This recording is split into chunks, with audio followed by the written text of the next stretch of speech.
Hey everybody, it's Pastor Custer. 3-minute devotional begins right now.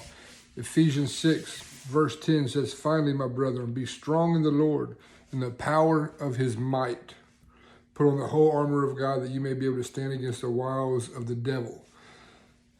This is a commandment challenge given by Paul to, of course, the Ephesian church and to us as well.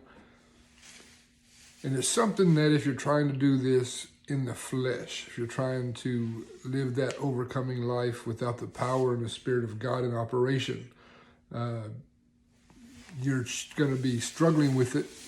You're going to be fighting with it, challenged by it, and you're going to have this tendency to think that it's an impossibility and that it can't be done. And we, as humans and as people and in our flesh, we get discouraged because we're not living the life that we know we should be living for God. But in the very first part of verse 6 there, he tells us basically his final thought, final word on that thing is that we should be strong in him. We're going to be strong in the Lord and in his mighty power. Not in ourself, not in our flesh, not in our knowledge, not in our wisdom, not in our study, not in our vocation. We're going to be only able to do this if we are strong in him and his mighty power.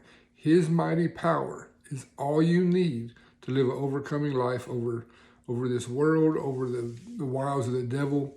He told us that a little bit farther down that we wrestle not against powers and flesh and blood, but we wrestle against principalities. And in the same writing, he tells us that when we've done all we can do to stand, just stand. And I believe that a lot of people trying to live for God struggle with the standing part because they believe they have to stand on what they have accomplished or stand in their own flesh, stand in their own abilities. And that's not what Paul is telling us. Paul says that we need to be strong in the Lord and his power, not in our power, not in ourselves.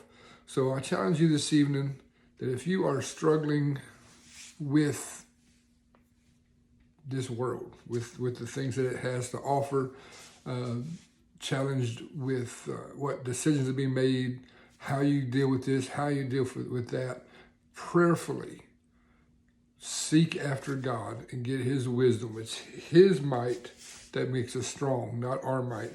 It's his name that makes us who we are, not our own. So have a good night. God bless till next time.